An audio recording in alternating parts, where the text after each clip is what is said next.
Amen, amen, amen. Que Dieu soit béni, mes amis. Asseyons-nous dans sa présence. Je vais vous accueillir. Merci d'être là, chers frères et sœurs, en ce dernier dimanche de l'année. Alléluia. Merci pour tous ceux qui nous suivent également sur Facebook, sur YouTube ce matin. Allez, nous voulons partager la parole de Dieu. Et j'aimerais que nous commencions ce matin. Merci pour cette pensée, cette parole que tu m'as donnée, Père, qu'elle puisse nous apporter en cette fin d'année vraiment un fondement, un ciment dans notre vie. Alléluia. Qu'elle puisse débloquer nos situations, nous éclairer en toutes choses, Seigneur. Nous former pour marcher dans la foi. Amen. J'ai médité sur le mot germe. Vous savez, regardez, je vais vous donner quelques passages dans l'Écriture.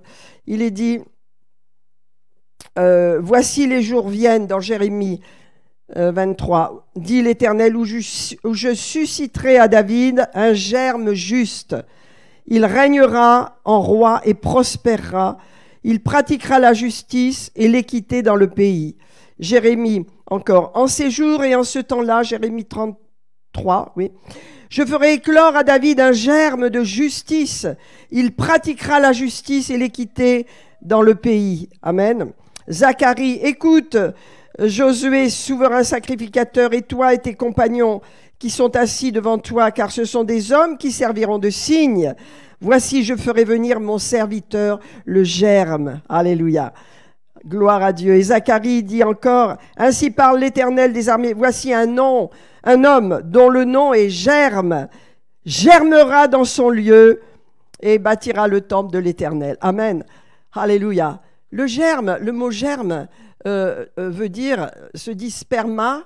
Et donc, vous comprenez très bien que chaque fois qu'il y a semence, germe, cela veut dire que c'est comme le sperme qui donne naissance. Hein? Sans cela, on ne peut pas avoir d'enfant. Le germe, Jésus-Christ est venu comme une semence, comme un germe pour donner sa vie. Amen. Et donc, c'est bien cette notion de germe que nous allons développer ce matin pour vous comprendre que nous, eh bien, la parole est ce germe, est quelque chose qui donne la vie, qui engendre, n'est-ce pas, la vie, qui fait germer les fleurs, germer les plantes autour de nous, mais également qui donne la vie. Et Jésus est venu, c'est un germe de vie. Alléluia. Alors, nous allons partager cette parole ce matin afin qu'elle nous fasse du bien. Parce que Dieu a dit, je vais susciter à David un germe. Je vais susciter quelqu'un qui va produire de la vie.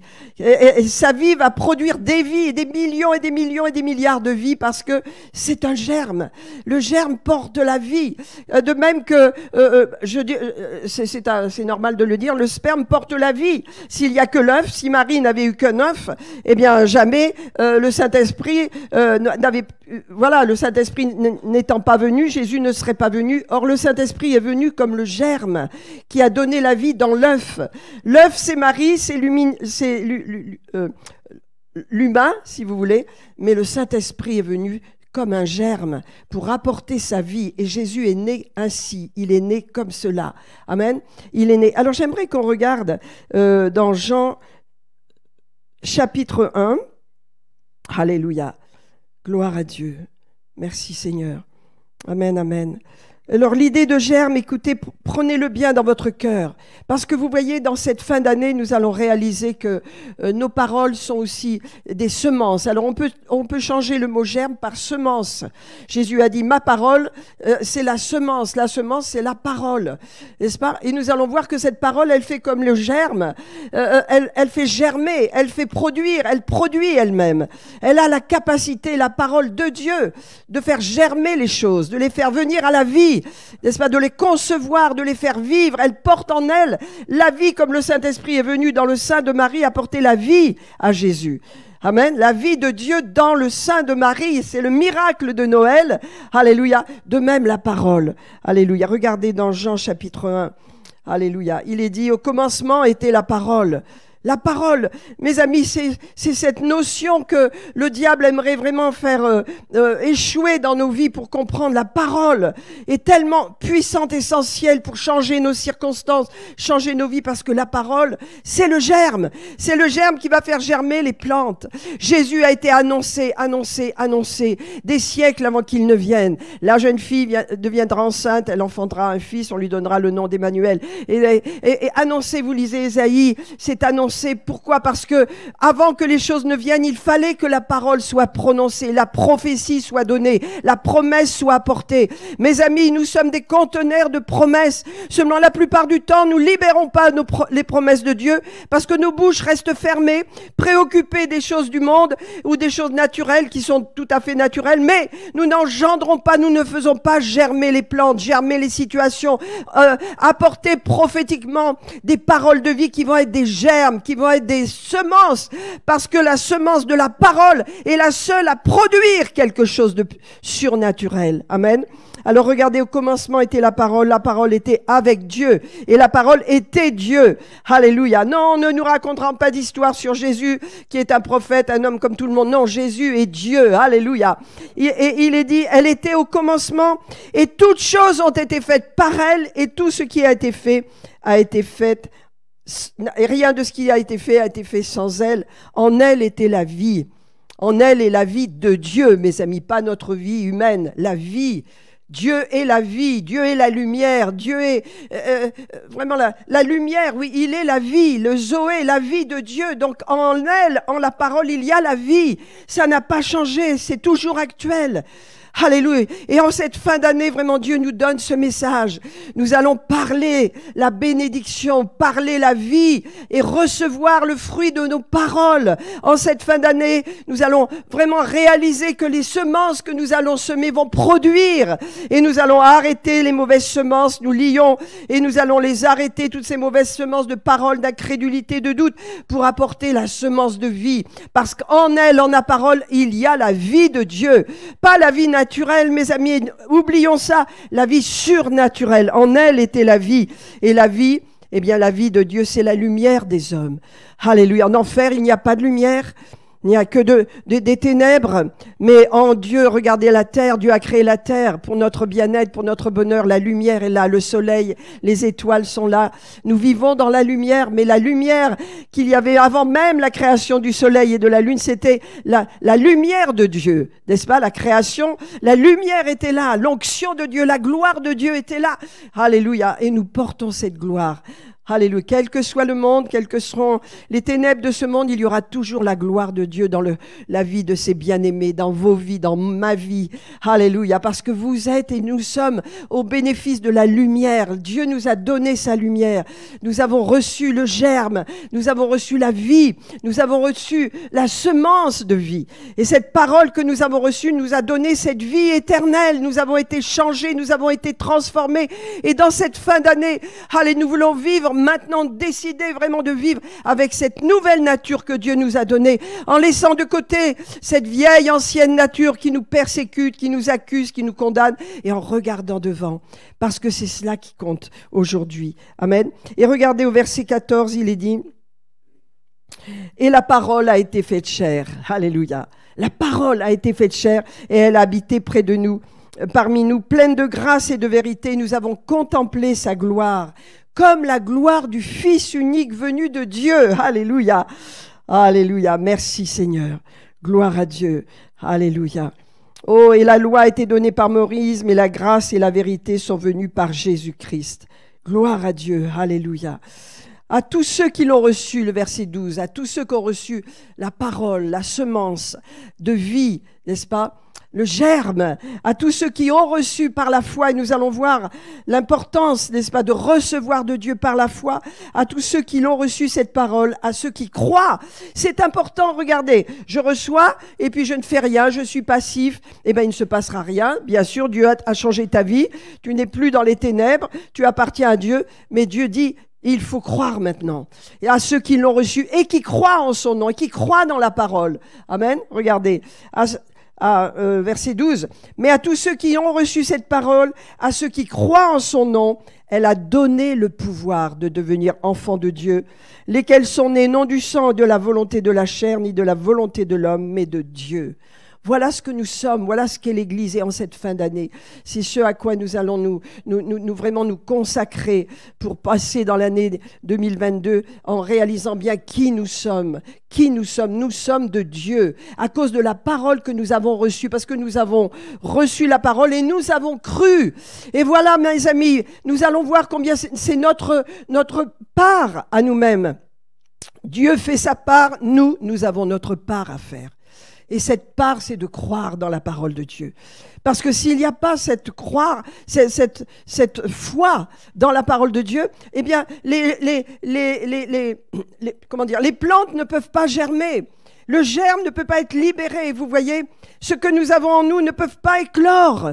Parce que nous avons, alléluia, la foi. Et c'est à la foi qui fait bouger les choses. C'est la foi qui fait changer les choses. Alors, je voudrais qu'on regarde maintenant, alléluia, quelque chose en ce qui concerne l'épître aux Éphésiens ce matin. Alléluia, on va prendre l'épître aux Éphésiens. Alléluia, Dieu a envoyé son germe de vie, Dieu a envoyé la semence de vie, qui est la parole. Jésus a pris un corps et il est venu dans la parole de son Père. Il a parlé la parole, il a confessé ce que son Père lui disait de dire. Cette parole qu'il nous a laissée est puissante maintenant. Elle a une puissance de faire que les choses se fassent. Elle a cette puissance. Et regardez dans Éphésiens, au chapitre 1, il est dit que béni soit Dieu, le Père, verset 3, de notre Seigneur Jésus, qui nous a bénis. C'est fait. Vous voyez ce que je voudrais vous dire ce matin pour que nous comprenions bien l'action de la semence de la parole en nous. C'est que nous avons notre part à faire, mais Dieu a fait la sienne. Dieu a d'abord fait sa part. Et Dieu ne nous demandera pas de faire sa part, mais par contre, il ne fera pas notre part. Et c'est ça le problème, vous savez. Souvent, on dit « Ah, mais voilà, c'est Dieu. Dieu veut pas que j'ai ci. Dieu permet que je sois malade. Dieu permet que j'ai ci. » Non, Dieu ne permet rien. Et il ne permet pas à la maladie, il ne permet pas à quoi que ce soit de vous toucher. Non, Dieu n'est pas cela. Dieu a fait sa part et ce qu'il a fait est parfait. Il a accompli tout ce qu'il avait besoin d'être accompli. Et aujourd'hui, ce qu'il nous demande, c'est notre part. Et vous savez, souvent dans l'Église, on a cette passivité, cette fausse compréhension que Dieu est aux commandes de tout, qu'il fait tout. Mais c'est pas vrai. Dieu ne fait pas tout parce que quand il y a du mal, quand il y a des horreurs, etc., on croit que c'est Dieu, mais c'est le diable qui a trompé l'Église. Dieu ne fait pas tout. Dieu n'est pas aux commandes de tout, n'est-ce pas? Il y a des choses mauvaises, ça n'est pas Dieu là-dedans. C'est pas Dieu qui produit des accidents, des morts prématurées, des horreurs, comme nous voyons partout autour de nous, des épidémies. Non, Dieu n'est pas à faire du mal. Dieu est bon. Alléluia. Mais nous avons un monde de pécheurs, nous avons un monde de péché, nous avons un ennemi. Et nous ne pouvons pas mettre sur le dos de Dieu ce que le diable fait, parce que sinon nous ne savons pas comment résister. Or le Seigneur nous a ordonné de résister au diable, de nous soumettre à Dieu, bien sûr, de lui obéir et de résister à l'ennemi. Il nous a pas appelés à être passifs. La parole est venue, alléluia, elle a fait sa part. Dieu a fait sa part, mes amis. Ce que j'aimerais on le sait dans notre tête, mais quand on fait face à des problèmes, quand on fait face à des situations conflictuelles, difficiles, est-ce qu'on dit « Ah ben Dieu, ok, Seigneur, tu as permis que j'ai ci, tu as permis cela ». Non, Dieu ne permet pas, c'est pas vrai. Dieu laisse faire les choses parce que vous ne prenez pas ou je ne prends pas autorité. Mais quand je prends autorité avec la parole de Dieu, alors les choses sont renversées. La parole qui germe va transformer les choses. Dieu nous a appelés à être des combattants dans cette terre. Alors on ne combat pas toujours, mais il y a un combat. Et la religiosité, la religion détruit l'Église.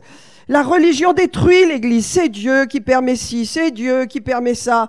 Bien sûr que Dieu voit ce qui se passe et qu'il va faire concourir les choses à notre bien si nous avons de la foi. Mais Dieu n'envoie pas la malédiction. Dieu n'envoie pas. Nous ne sommes pas dans les temps du jugement. Nous sommes dans des temps troublés à cause du péché et à cause de l'ennemi qui trouve beaucoup de place pour faire ce qui lui plaît. Et Dieu Alléluia, regarde son peuple. Comment allons-nous réagir? Qu'est-ce que nous allons croire? Est-ce que la religiosité va nous endormir au point que nous croyons que c'est Dieu qui permet tout ça? C'est Dieu qui fait il y a des orphelins, c'est Dieu qui fait qu'il y a des guerres, etc. Non, Dieu n'est pas un Dieu de guerre. C'est pas le moment pour lui, c'est le moment de la grâce aujourd'hui. Or, regardez, Dieu nous a bénis. Dieu nous a bénis, nous sommes bénis, peuple de Dieu, nous devons le croire. Et renverser la malédiction, renverser l'oppression, renverser ce qui bloque notre bénédiction. Devons être combatifs, parce que si on croit que Dieu fait tout, alors on va accepter. Oh ben je suis malade, j'ai une maladie... comment on appelle ça, héréditaire, toute ma vie, ma mère l'a eu, moi je vais l'avoir. Mais non, non, tu ne peux pas accepter ça, mon frère, ma sœur. Tu ne peux pas accepter ça. Ma mère a eu une maladie des os qui s'appelle, comment ça s'appelle? L'ostéoporose. Voilà que quand j'ai eu une cinquantaine d'années, j'ai eu de l'ostéoporose et costaud, si vous voulez. Hein. Oh, et je me suis dit, ah bon? La première pensée qui m'est dit, ben voilà, j'hérite de ma mère. Mais heureusement, gloire à Dieu, j'avais la parole. J'avais été enseignée, j'avais reçu la parole et j'ai renversé cette malédiction. J'ai renversé cette malédiction. Ma mère ne l'a jamais renversée, elle a vécu avec, mais moi je ne l'ai pas eue. Au bout de 2 ans, c'était terminé, je n'avais plus rien. Et je n'ai rien et je n'aurai jamais rien parce que l'ennemi n'a pas le droit de mettre sur nous une malédiction. Nous sommes bénis. Et nous devons être combatifs. Et s'il y a quelque chose dans votre vie qui bloque cette bénédiction, renversez-la. Prenez courage. Confessez la bénédiction. Brisez les malédictions. Parce que si vous n'êtes pas combatif, eh bien, vous êtes passif. Or, la Bible nous dit de résister. La Bible nous dit de prendre les armes. La Bible nous dit les choses. Donc, nous avons à le faire, mes amis. Et résister, c'est nous mettre en opposition à quelque chose de mauvais qui veut venir dans notre vie, dans notre famille ou dans notre généalogie. Parce que ce que vous faites en tant que personne aujourd'hui va atteindre vos enfants, vos petits-enfants, vos arrière-petits-enfants jusqu'en 1000 générations.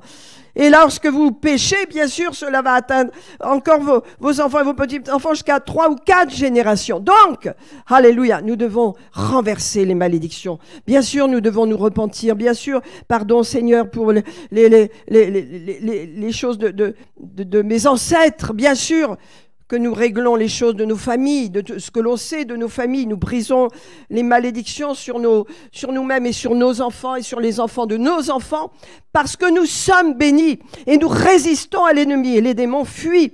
Alléluia, ils obéissent. Alors regardez, béni soit Dieu, le Père de notre Seigneur Jésus, qui nous a bénis. C'est sa part. Nous avons été bénis de toutes sortes de bénédictions dans le monde spirituel en Jésus-Christ. En lui, nous avons été choisis, alléluia, avant la fondation du monde. Ça, c'est Dieu, alléluia. Et vous savez, mes amis, Dieu a choisi tous les hommes dans le salut puissant et glorieux qu'il a accompli sur la croix. Le salut a été manifesté pour tous les hommes dans toutes les générations. Amen. Jésus est venu pour sauver toute l'humanité. Après, c'est le choix que j'accepte ou pas. Mais croire qu'il y a un choix, qu'il y a un destin particulier parce que nous avons reçu Jésus, c'est faux. Car Dieu veut que tous les hommes soient sauvés. Tous. C'est son grand salut, cette grande œuvre sur la croix, elle était pour tous les hommes. Pour tous, les plus mauvais, les plus méchants, ils avaient droit au salut s'ils se repentaient et recevaient le salut de Dieu. Amen. Car Dieu veut que tous les hommes soient sauvés. Amen. Donc nous avons été bénis de toutes sortes de bénédictions dans le monde spirituel en Christ. Je voudrais vous parler bien sûr du fait que le Seigneur a envoyé son germe de vie qui est Jésus-Christ. Et donc, il nous a laissé sa parole, qui est la parole, c'est la semence de vie. Mais il nous appelle à voir quelque chose, si vous voulez, de façon à ne plus être passif. Je vais essayer de vous trouver 1 ou 2 versets pour vous montrer à quel point c'est important de comprendre, alléluia, comment fonctionne le royaume de Dieu. Dieu a fait sa part et nous avons notre part à faire. C'est ça la clé. Dieu a fait quelque chose de parfait, mais moi, j'ai aussi quelque chose à faire pour recevoir. Vous savez, Josué a dû entrer dans le pays de Canaan, il a dû entrer dans le pays de la promesse, il a dû combattre pour avoir les places fortes, pour avoir les villes et combattre de la bonne façon, pas n'importe comment, à la façon de Dieu, pour prendre le pays que Dieu lui avait donné. Pour nous, nous avons cette grâce, nous pouvons le faire. Alors je voudrais vous lire un verset. Alléluia. Voilà, Éphésiens 2, verset 8. Qu'est-ce que Éphésiens 2, verset 8 nous dit? Car c'est par grâce que vous êtes sauvés, par le moyen de la foi. Alors, quand on voit ce verset, on le connaît par cœur, bien sûr, mais on doit réfléchir. Il y a deux situations différentes. Il y a le côté de Dieu et le côté des croyants. Premièrement, je suis sauvé par grâce. Dieu l'a fait, ça veut dire qu'il a fait ce qu'il devait faire pour que j'ai cette grâce sur ma vie, que j'ai cette bénédiction. Ça, c'est Dieu qui l'a fait. Il est venu sur la terre, il a obéi à son Père, il est allé jusqu'à la croix, il a triomphé du péché, de Satan et de ses démons, il est ressuscité, il a fait sa part et il nous a donné cette grâce parce que tout était accompli. Nous avons reçu la grâce. Maintenant, j'ai quelque chose à faire. C'est par grâce que vous êtes sauvés, mais il y a un moyen. Par le moyen de la foi. C'est le moyen que moi je dois développer. Et c'est ça que Dieu attend de nous dans cette fin d'année pour démarrer l'année prochaine qui vient, cette foi. Parce que si la foi n'est pas activée, si la foi n'est pas libérée, eh bien tout ce qu'on a en nous ne peut pas s'exprimer.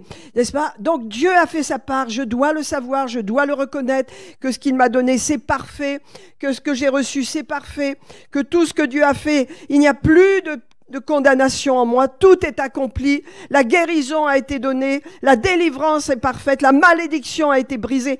Dieu m'a tout donné, c'est sa grâce. Il me le donne par grâce, par amour, il n'attend pas de moi quoi que ce soit, il me donne. Reçois mon enfant, maintenant par la foi. Tu reçois par la foi, ça c'est ta part. Alors tu as besoin de guérison, tu as besoin de délivrance, tu as besoin que les portes s'ouvrent devant toi, tu as besoin que Dieu t'aide dans tes pensées, tu as des besoins. Alors maintenant c'est ta foi qui doit prendre le relais, parce que sinon tu vas être un chrétien passif. Il y a 80% de chrétiens qui sont passifs, qui croient que Dieu leur envoie les problèmes, qui croient que c'est normal d'avoir cette situation de problème dans sa vie, qui ne bougent pas, qui sont passifs et qui ont toutes sortes de dépressions et de situations difficiles. On doit s'opposer à la dépression. On doit s'opposer aux problèmes que l'ennemi veut nous mettre de nous. Mais pour cela, il faut savoir que j'ai ma part à faire et que je sais que Dieu a tout accompli. Donc je n'ai pas à supporter le moindre problème qui viendrait me paralyser, m'empêcher d'avancer ma pensée, de vivre. Normalement, je ne peux pas l'accepter. Et je dois résister. Je dois résister. C'est par grâce que vous êtes sauvés. C'est par grâce. Dieu l'a fait. Vous avez tout reçu. Vous avez été bénis. C'est la grâce de Dieu. Et cette grâce, elle est tellement riche, tellement belle, tellement grande, tellement parfaite pour nous, que souvent on a du mal à s'immerger dans la grâce. Parce qu'on a un système religieux en nous qui est attaché à la chair, qui dit je veux mériter, pour plaire à Dieu, je veux mériter, pour plaire à Dieu, je veux... Non, tu veux d'abord recevoir. Entrer dans la grâce, c'est recevoir de Dieu tout son amour, toute sa bénédiction et lui dire c'est toi qui l'as fait, c'est pas moi, c'est toi.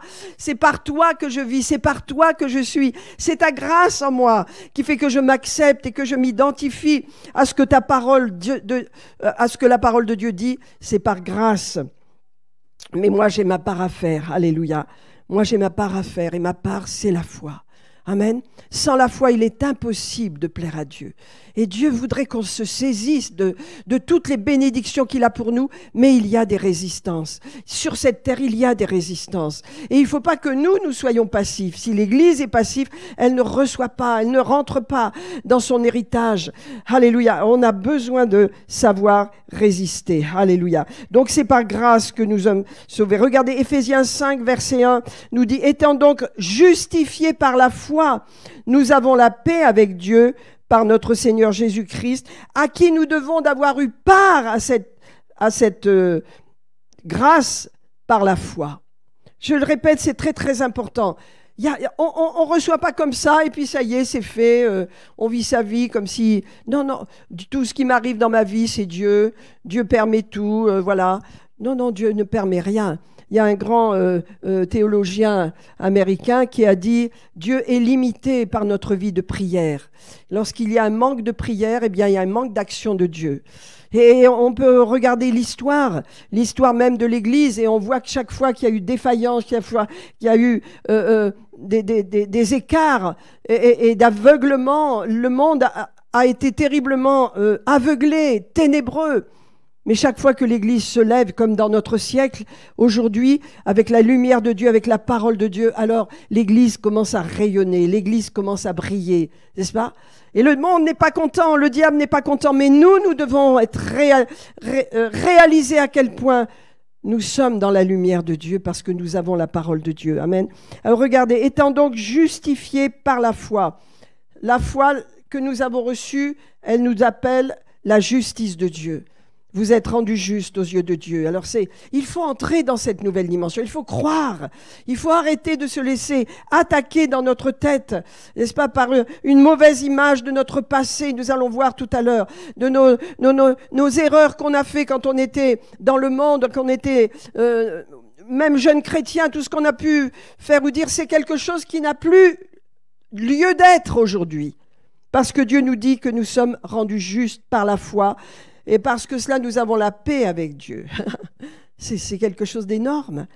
On est en paix avec Dieu, avec le Créateur du ciel et de la terre. On est en paix avec Dieu par notre Seigneur Jésus-Christ, à qui nous devons, Jésus-Christ, à qui nous devons d'avoir eu, par la foi, ça c'est notre part, par la foi, accès à cette grâce. Si je ne libère pas ma foi pour recevoir de Dieu ce dont j'ai besoin, ce que je suis en droit d'avoir, si je ne connais pas les promesses de Dieu, si je ne me les approprie pas, si je ne les parle pas, si je ne les libère pas, eh bien je marche à côté de la bénédiction. Et ça ne change rien. Dieu m'aime, Dieu aime son peuple, Dieu aime son Église. Mais il attend quelque chose de nous parce que c'est par la foi que nous héritons des promesses. C'est par la foi que nous mettons en place le processus de victoire. Il nous faut cette foi. Et cette foi, c'est parler. Et ensuite, agir. Mais la première chose, c'est parler la bénédiction. Parler la promesse de Dieu. Vous savez, avant que Jésus vienne, il a été annoncé par les prophètes des siècles et des siècles avant. Pourquoi? Parce que la parole prophétique devait être donnée sur la terre. La parole devait être parlée sur la terre. Il fallait que ce soit parlé. C'est un principe de Dieu de parler et ensuite de libérer la promesse de Dieu. Jésus est venu dans la promesse de ce qui avait été dit auparavant sur lui. Marie est venue, elle a reçu la promesse de l'ange, mais c'était déjà établi dans l'Ancien Testament, parlé, promis. Le Saint-Esprit est descendu, mais en Joël, c'était déjà promis, c'était déjà parlé. Mes amis, c'est cela que je voudrais que nous réalisions et que Dieu m'aide à le réaliser, que toutes les promesses que Dieu a pour nous, eh bien, elles sont dans notre cœur et dans notre bouche. Elles demandent qu'à être libérées. Elles demandent qu'à être libérées. Nous avons tous des besoins spécifiques, personnels, n'est-ce pas? Les uns, ça peut être sur les besoins de famille, les besoins de santé, les besoins de prospérer, On a tous des besoins, c'est normal, on est sur la terre. Mais Dieu dit, libère ta foi, sache que j'ai tout accompli. Alors si tu ne sais pas que j'ai tout accompli, tu ne libères pas ta foi, alors tu subis. Et quand tu subis, tu es déprimé. Et quand tu souffres physiquement, tu es déprimé. Et tu dis, bon ben voilà, Dieu ne fait rien. Mais c'est insulter Dieu. Dieu a déjà tout fait sur la croix de Golgotha. Tout a été accompli. Tout est réglé pour nous. Il faut que nous le croyions, mes amis. La prospérité, la bénédiction de Dieu, la sécurité, l'abondance de Dieu, quoi que ce soit que nous avons besoin, ça a été accompli sur la croix. Dieu l'a fait. Dieu a vaincu Satan. Dieu a vaincu les démons. Dieu a détruit le péché. Dieu est ressuscité des morts. Il est venu nous donner la vie. Il est le germe. Il est la vie. Il est la nouvelle vie que nous avons reçue. Et ce qui est important, mes amis, c'est cette nouvelle vie. Je voudrais vous lire dans Éphésiens 4. Alléluia. Il est dit que ce qui est important, c'est le chapitre 4, verset 20. J'aimerais vous le lire. Mais vous, ce n'est pas ainsi que vous avez appris Christ. Et vous savez, où est-ce qu'on apprend Christ? Dans l'église locale. On a besoin d'apprendre des choses sur le Seigneur. On n'apprend pas ça comme ça en regardant la télé du matin au soir, en chantant, faisant nos courses, une petite prière le soir. Non, on a besoin d'apprendre Christ. C'est pour ça que vous êtes là, que nous sommes à l'église ce matin et que nous ouvrons la parole de Dieu et que nous aimons la parole de Dieu parce que nous grandissons, nous voulons apprendre Christ. Et c'est un monde immense d'apprendre Christ. C'est quelque chose d'énorme. C'est une connaissance qui ne finira jamais. Regardez, il est dit, mais vous, ce n'est pas ainsi que vous avez appris Christ. Si de moins vous l'avez entendu, parce que la foi vient de ce qu'on entend, et ce qu'on entend vient de la parole, et si conformément à la vérité et si conformément à la vérité qui est en Jésus, c'est en lui que vous avez été instruits. Amen. Été instruits. Nous avons besoin d'instruction. Nous avons besoin d'être instruits. C'est notre appel, c'est l'appel de l'Église de s'instruire sur la parole de Dieu, de façon à instruire les autres, à donner l'instruction que nous avons reçue. Il faut sortir de la religiosité qui n'apporte rien, qui fait que des choses mystiques et bizarres. La parole de Dieu nous instruit sur l'œuvre de Jésus-Christ et nous rend actifs, nous rend résistants, nous comprenons la mentalité de Christ, la mentalité de Dieu. Nous comprenons pourquoi nous sommes là, nous comprenons les choses. Nous sommes éclairés dans notre intelligence quand nous nous instruisons sur Jésus, sur Christ. Regardez ce qu'il est dit. Si du moins vous l'avez entendu, cette parole, et si conformément à la vérité vous avez été, qui est en Jésus, bien sûr vous avez été instruits. Instruits à quoi? À vous dépouiller à l'égard de votre vie passée du vieil homme qui se corrompt par des convoitises trompeuses, mais à être renouvelé. Voilà. Est-ce que j'ai été instruit? À être renouvelé dans l'esprit de mon intelligence, à être renouvelé dans mon esprit maintenant, qui est là où vit le Saint-Esprit. J'ai besoin d'être instruit, de façon à être toujours renouvelé dans mon esprit, l'esprit qui me donne l'intelligence, qui me permet de vivre par l'esprit, pour l'esprit, n'est-ce pas? Et cette instruction, j'en ai besoin, jusqu'à ce que je serai sur la terre, jusqu'à ce que je parte de cette terre, j'aurai besoin d'être instruite et de continuer d'être instruite parce que j'ai soif, alléluia, d'apprendre de Dieu parce que j'aime la parole et que la parole, elle est spirituelle, elle m'instruit, elle m'apprend, elle me fait connaître Christ, le mystère, alléluia, de Christ. Et regardez, il est dit, soyons instruits, bien sûr, à lâcher notre vieille nature. Vous savez, notre vieille nature, elle prend des fois beaucoup de place. Vous la reconnaissez pas toujours, et puis au bout d'un moment, comme dernièrement, il y a quelques jours avant Noël, là, j'étais en train de faire à manger, donner à manger à mes chiens, quand tout d'un coup j'ai eu une tristesse qui m'est tombée dessus, mais un truc, je peux pas vous dire, l'espèce de truc, mais je sais pas d'où ça sortait, mais c'était horrible, c'était ténébreux. Alors j'ai dit, oh là là, qu'est-ce qui se passe? Au bout d'un moment, je n'ai pas réalisé tout de suite, et puis j'ai donné à manger à mes chiens, j'avais cette espèce de truc, mais c'était, et puis après je me suis retournée, j'ai dit, mais c'est pas moi ça. Et je me suis opposée tout de suite. J'ai chassé cet esprit de dépression, cet esprit de découragement, ce mauvais esprit. Je l'ai chassé et j'ai loué le Seigneur. En peut-être 10 minutes, tout était terminé. Je n'étais même pas attaquée dans mes émotions. C'est parti. Mais heureusement qu'on réagit. C'est quelque chose. On est dans le monde. On a peut-être tous plus ou moins des choses comme ça qui arrivent. Mais quand on n'est pas passif, quand on sait qu'il faut combattre, on rejette ces choses. On les rejette. On sait d'où ça vient. N'est-ce pas? Et c'est pourquoi on doit apprendre. Vous savez, avec ce nuage de gris qui m'est venu, il venait de la condamnation, il venait des souvenirs négatifs, il venait des mauvaises impressions. C'était terrible, ça me ramenait à des choses vraiment où je me sentais pas à la hauteur, vous voyez. C'était un esprit mauvais qui venait sur moi. Mais on a autorité sur ces démons. Alors je dis pas qu'on passe pas un sale quart d'heure, c'est vrai. Mais on a autorité, on résiste et il fuit loin de vous.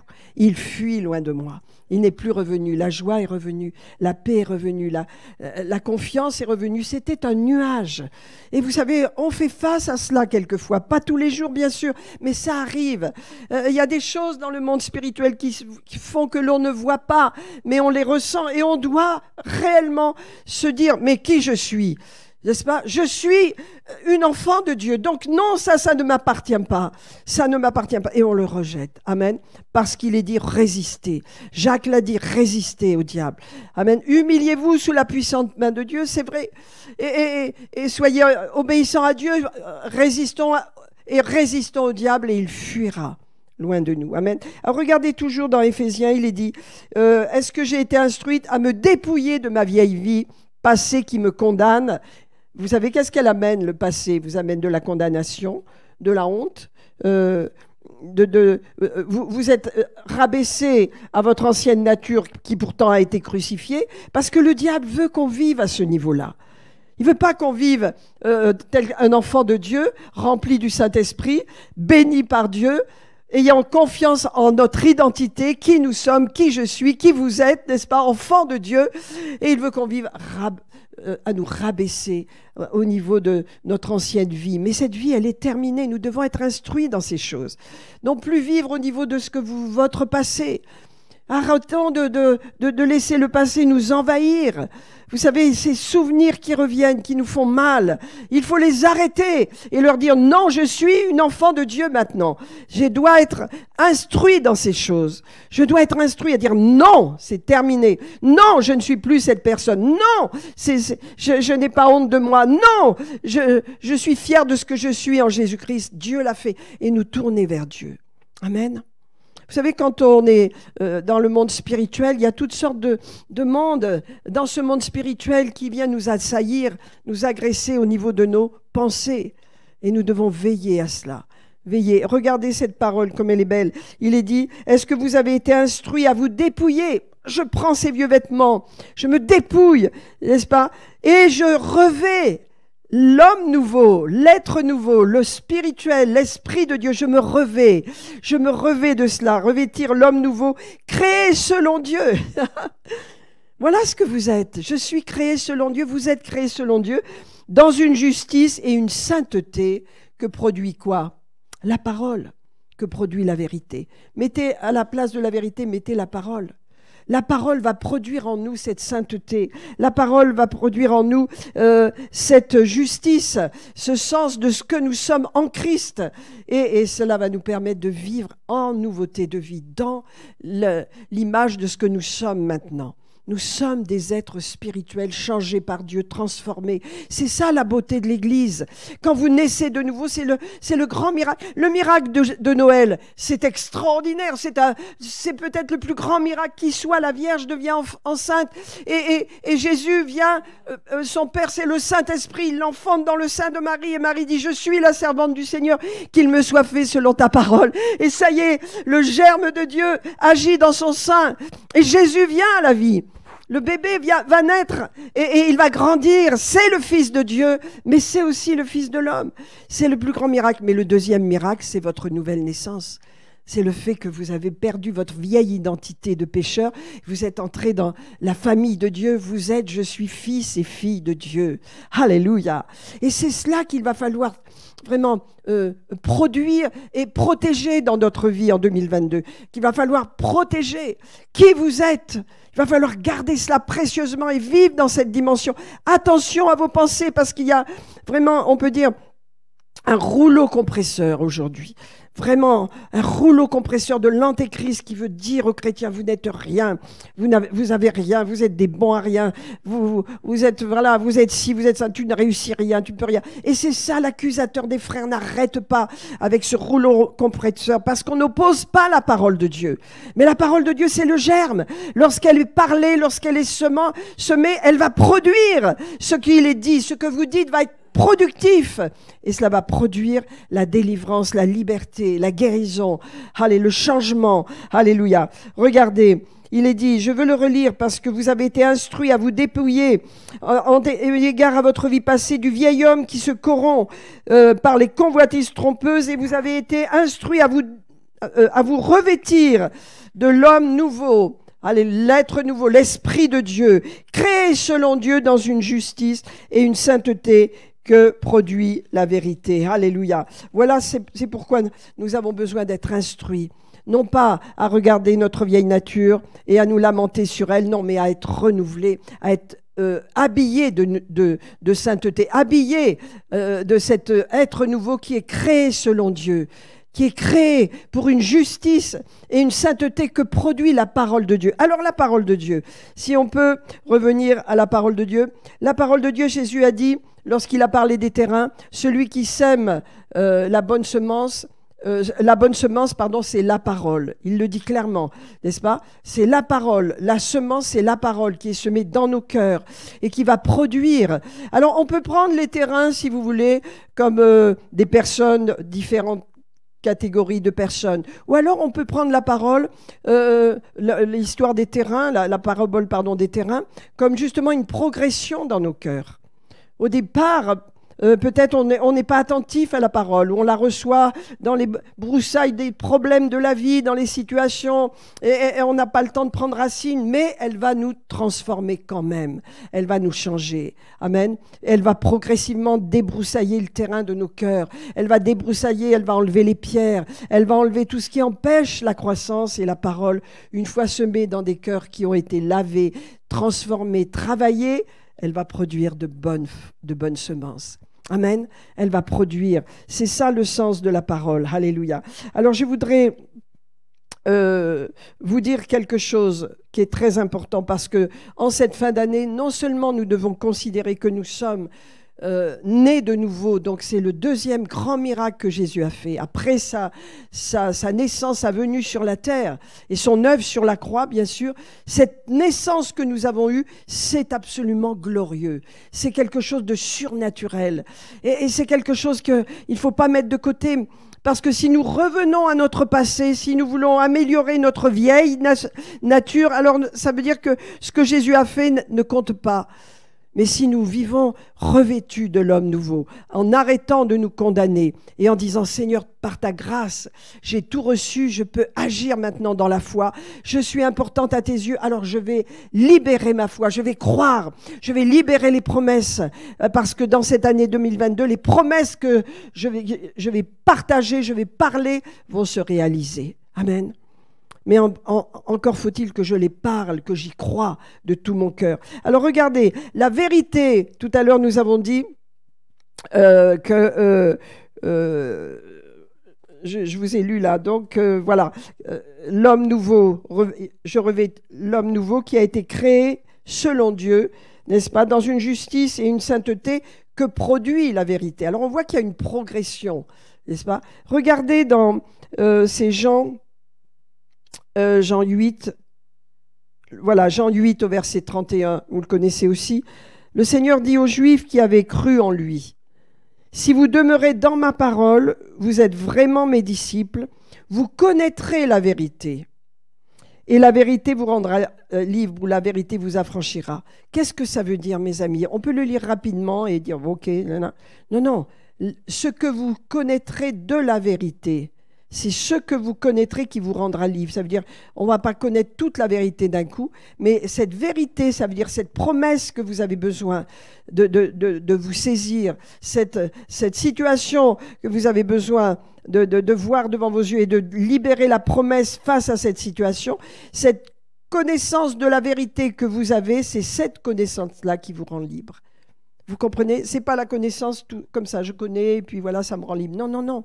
Ce que je connais, c'est ce que je connais de la vérité. C'est ce que j'ai appris, c'est ce que j'ai saisi, c'est que j'ai médité, c'est ce que je crois. C'est ça qui va me rendre libre. Il y a toujours une part à faire dans le royaume de Dieu. Vous voyez, il faut bien connaître les lois du royaume de Dieu. Dans le royaume de Dieu, tout est accompli. Tout est accompli. Jésus a fait sa part. Il est venu dans le monde comme un homme. Il a obéi jusqu'à la croix. La croix a été définitivement l'échec total du péché, de la mort, de la maladie. Il est ressuscité. Nous avons reçu une vie nouvelle. Dans le royaume de Dieu, tout est accompli. Maintenant, la vie nouvelle, eh bien, elle doit être mise en œuvre. La vie nouvelle, la promesse de Dieu pour nous doit être activée par notre foi. Car dans le royaume de Dieu, c'est la foi. C'est la foi qui rend agissantes les promesses. C'est la foi qui rend actif le royaume de Dieu. Et tout ce qu'il nous a donné, ça ne peut pas être activé sans votre foi. Or, la foi vient de ce qu'on entend, et ce qu'on entend vient de la parole de Dieu. Et la foi parle. La foi parle et la foi est une action. Ça veut dire je parle la guérison, je crois dans ce que je dis parce que je parle les promesses de Dieu. Et au fur et à mesure que je parle les promesses de Dieu, ma foi se lève. Et sans la foi, Dieu ne peut pas libérer son miracle. C'est pourquoi le niveau de notre foi doit monter. Le niveau de notre foi pour nos problèmes de santé, nos problèmes de famille ou nos problèmes de travail ou quoi que ce soit doit s'élever par notre confession des promesses que nous avons dans la parole de Dieu. Il y a tant de promesses. Regardez, ce que vous connaîtrez de la vérité. C'est quelque chose que, je ne sais pas si vous le réalisez ou si je vous le libère bien, mais moi j'ai souvent lu ça en disant, bon, la vérité vous rendra libre. Bon, je lis la parole et ça me libère. Non, non, c'est pas du tout ça. C'est pas du tout ça que ça veut dire. Ça veut dire ce que tu saisis de la vérité, ce que tu reçois, ce que tu as dans ton cœur, que tu as reçu, que tu as médité, que tu as compris de la vérité, c'est cette vérité que tu as en toi qui va te rendre libre.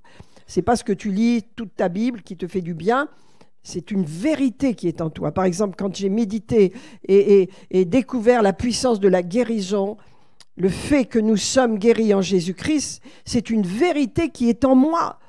Et vous l'avez aussi.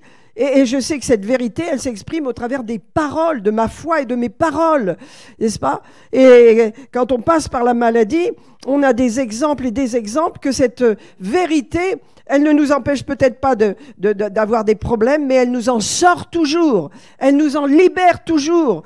Parce que c'est la parole de Dieu. C'est pas uniquement les médecins, merci pour les médecins. C'est pas uniquement les traitements, merci pour les traitements. Mais je ne sais pas, mais c'est cette vérité qui est supérieure à tout qui va vous libérer. Alléluia. Et qui va conduire vraiment le médecin à vous donner un traitement. Le traitement va vous faire du bien, c'est sûr. Mais la vérité qui vous rendra libre, c'est la parole de Dieu. Et c'est cette connaissance de cette vérité. Si elle n'est pas en vous, cette vérité, elle ne produira rien. Alléluia. Merci Seigneur, merci Seigneur. Je veux terminer, alléluia, par vous dire vraiment, il y a des promesses dans la parole de Dieu. Nous avons lu Éphésiens, Dieu nous a bénis de toute bénédiction, de toutes les promesses sont accomplies en Jésus-Christ. Tout ce que Dieu nous a promis, tout ce que Dieu veut pour nous, il l'a accompli au travers de Jésus-Christ. Ce que Dieu nous demande dans le royaume de Dieu, c'est de croire maintenant. Et croire, ça demande un effort. Ça ne demande pas d'être passif. Et je vous dis, il n'y a rien de pire que la passivité. Il y a des gens qui subissent des douleurs et des problèmes et qui les acceptent parce que leurs parents les avaient ou parce que le médecin a dit c'est normal, c'est si. Non, n'acceptez pas ce qui n'est pas en accord avec la parole de Dieu. Vous pouvez le rejeter. Quelquefois, ça prend des semaines et des mois. Ça n'a pas d'importance. Vous devez vous opposer. Parce que si votre raisonnement a accepté le problème, vous êtes devenu un passif, une passive. Vous êtes entré dans le processus que Dieu permet. Vous savez, Dieu ne permet pas les choses. Dieu a tout accompli pour qu'on soit libre, n'est-ce pas? Il nous a dit de résister. Jacques nous parle de cette importance de résister au diable afin qu'il fuit loin de nous. Il n'a pas d'autre choix. Et lorsque nous sommes persévérants avec la promesse de Dieu, elle s'accomplit. C'est un germe. C'est un germe qui donne la vie. C'est la semence. Amen. La parole, c'est la semence de vie. Alléluia. Seigneur, nous prions que cette révélation soit en nous. Toutes les promesses nous sont données, Père. Rien ne peut nous arrêter aujourd'hui, sinon notre laisser-aller ou notre passivité. Seigneur, nous ne voulons pas être passifs. Nous voulons mettre en œuvre la parole. Nous avons eu beaucoup de victoires dans le passé avec notre santé, avec nos problèmes, quels qu'ils soient. Nous avons eu des victoires. Et plus nous grandissons dans la foi et dans la vie spirituelle, dans la vie chrétienne, plus notre foi, Dieu nous la demande. Vous voyez, nous allons entrer dans un monde extrêmement difficile. Nous sommes déjà plus ou moins dans un monde difficile. Dieu attend notre foi de façon à échapper à tout problème. C'est par la foi, amen, que nous héritons les promesses. C'est par la foi. Dans 2 Corinthiens, il nous est dit que toutes les promesses de Dieu sont oui et amen pour vous. Toutes les promesses. Alors saisissons-nous des promesses de Dieu. Amen. Vous savez, vous voyez peut-être une situation, on dit, voilà, la personne a fait son choix, elle est partie dans les ténèbres, elle est partie dans le péché. Oui, bon, d'accord, votre foi. Parce que ça, la foi est bien plus puissante que le péché, bien plus puissante. Votre foi, la confession de votre foi va garder, va ramener les personnes, va ramener la situation. Ne lâchez rien, ne lâchez rien. Résistez, vous savez, il y a eu de la résistance dans ce pays, malheureusement, qui a abandonné tout... toute la nation dans les bras des nazis, mais il y a eu de la résistance, il y a eu des hommes et des femmes qui avaient un idéal pour leur pays et qui se sont opposés et qui ont résisté. Et la résistance, eh bien, nous l'avons également nous-mêmes. Un chrétien est debout et il résiste, il n'est pas passif. Et vous savez, il y a de fausses enseignements. Cette fausse enseignement, je ne vais pas entrer dans le détail, je vais m'arrêter, qui dit que Dieu est souverain, voilà, il sait tout, il fait tout, il voit tout, il connaît votre vie, et il est aux commandes de votre vie, qu'il y ait du bien ou du mal qui vous arrive, c'est Dieu. Non. Dieu attend notre prière et Dieu attend notre foi pour que nos situations se renversent. Dans le royaume de Dieu, il y a la part de Dieu, il y a la part de l'homme. Dans le royaume de Dieu, il y a la part de Dieu, il y a la part du croyant. Le croyant, c'est qu'il croit la parole de Dieu. Le croyant, c'est qu'il renverse les situations d'opposition. Le croyant, c'est qu'il ne marche pas avec ses émotions, mais avec la foi et qu'il prenne les promesses de Dieu, qu'il les libère vraiment dans sa vie afin qu'elles s'accomplissent et qu'il persévère. C'est par la foi et la persévérance que nous obtenons les promesses, mes amis. Alors je termine ce matin. C'était mon message pour cette fin d'année qui nous donne vraiment la direction pour l'année qui vient. Vraiment de faire germer les promesses de Dieu dans notre vie. Alléluia. De libérer davantage notre foi. Nous avons tout reçu. Maintenant, il nous faut prendre le pays. Il nous faut prendre les promesses de Dieu, la vision, les rêves qui sont en nous. Nous avons besoin de les libérer et nous avons notre part à faire. Si nous croyons que dans le royaume de Dieu, tout est accompli, oui, du côté de Dieu, c'est accompli. Mais notre côté, il y a la foi. Il y a cette foi qui doit être agissante, qui doit opérer et qui va opérer. Et elle va sortir de notre bouche et elle va nous donner de faire la bonne action. Alléluia, au fur et à mesure que nous parlerons les promesses de Dieu. Amen. Seigneur, je te bénis pour ce message, je te bénis pour cet encouragement ce matin qui nous rappelle que le germe est venu pour libérer, alléluia, la vie. Alléluia, tu as dit, Seigneur, si le grain de blé qui est en terre ne meurt, il ne porte pas de fruits, mais s'il meurt, il porte beaucoup de fruits.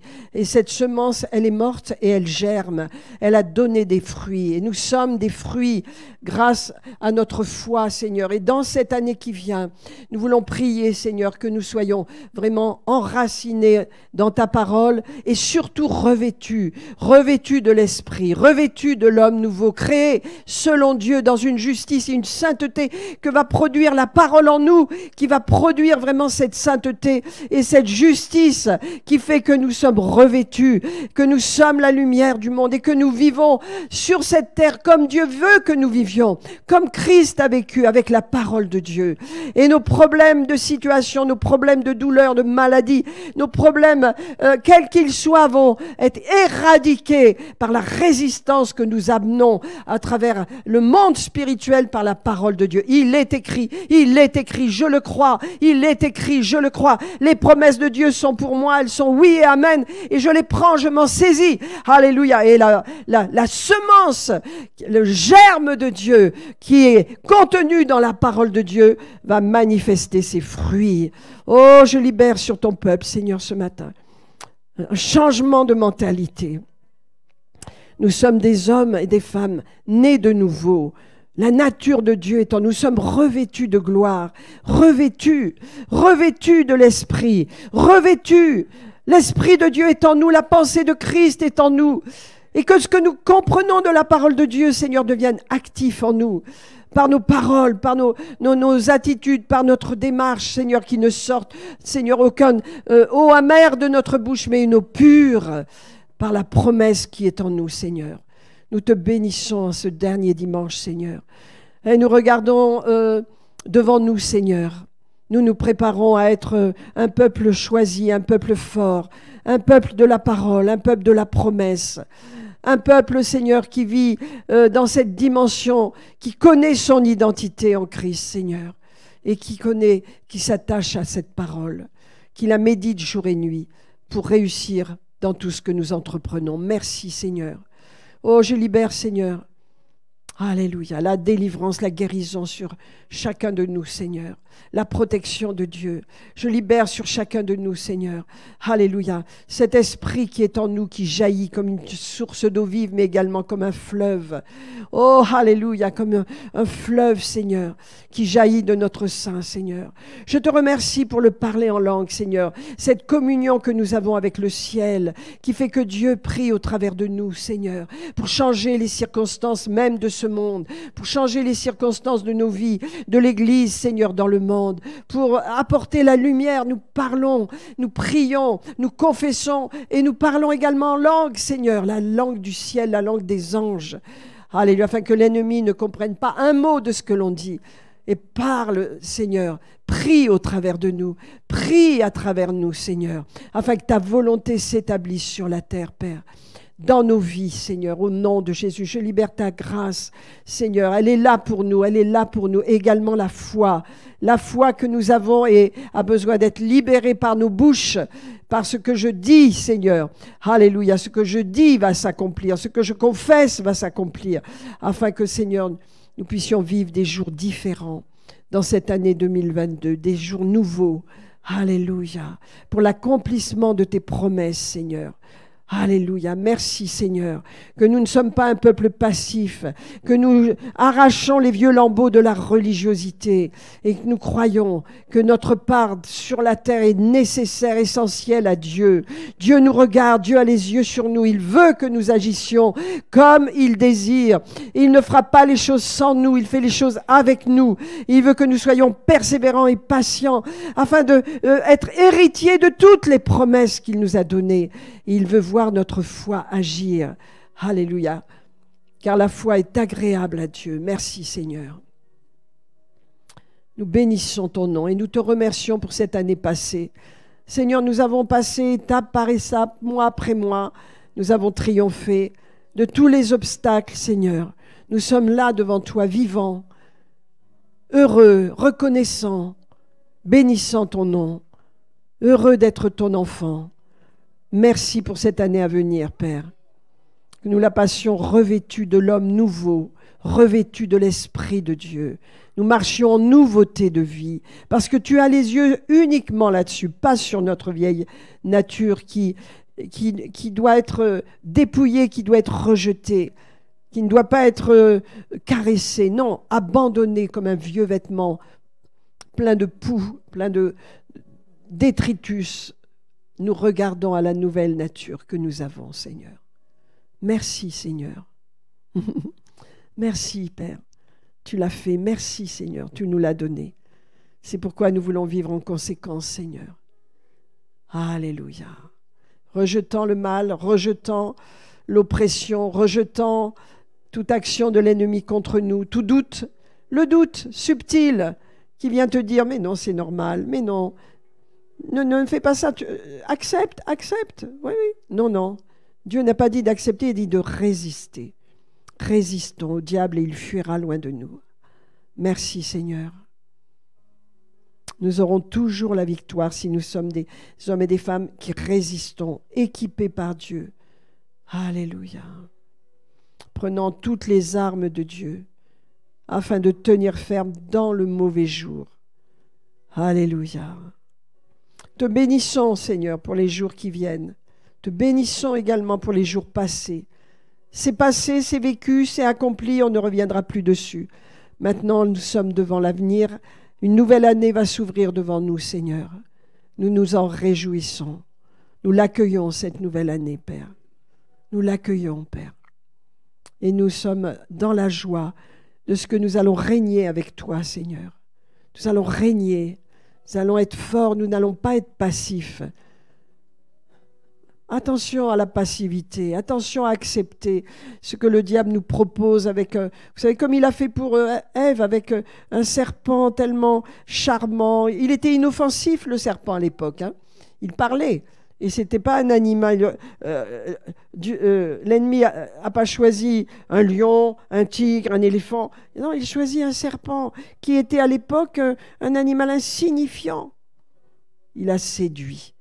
Que nos pensées ne se séduisent pas, ne soient pas séduites par les mensonges de Dieu qui nous font accepter quelque chose de moyen, quelque chose qui n'est pas l'excellence de Dieu, qui n'est pas le parfait de Dieu.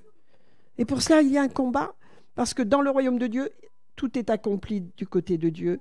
Et Dieu dit dans le royaume de Dieu, c'est ta foi qui te fait hériter de toutes les promesses de Dieu. Nous recevons, Seigneur, nous recevons ce matin. Nous recevons de toi. Nous recevons le conseil de Dieu, Seigneur. En ce dernier dimanche, nous recevons, Seigneur. Nous recevons. Nous apprenons à rejeter ce qui n'est pas de toi. Nous recevons. Nous apprenons à gérer notre royaume, Seigneur, intérieur, Seigneur. Le monde de notre pensée, nous mettons ta parole à l'intérieur qui est la semence, le germe vivant, le germe de Dieu. Et nous le parlons, nous la parlons, cette parole. Nous la méditons, nous la mangeons, nous la ruminons, nous la prenons en nous. Et cette vérité produit la justice et la sainteté dont nous avons besoin. Merci Seigneur. Amen. Recevons, mes amis, recevons une pensée nouvelle en cette fin d'année. Pensée d'identité que nous sommes enfants de Dieu. Recevons cette pensée. Balayons les poussières. Instruisons-nous. Nous avons été instruits à nous dépouiller du vieil homme, de notre vieille nature. Nous sommes dépouillés maintenant. C'est terminé. Nous avons été instruits à arracher ces vieilles vêtements, ces vieux lambeaux. Vivons autrement. Que Dieu dessine en nous une image nouvelle de nous-mêmes. Une image, mes amis. Votre imagination a besoin d'être activée. Comment vous voyez-vous? Vous êtes enfant de Dieu. Vous êtes revêtus de gloire. Vous êtes héritiers avec Christ. Oh mon Dieu, que votre image change. Que mon image change. Alléluia. Je te vois, Seigneur.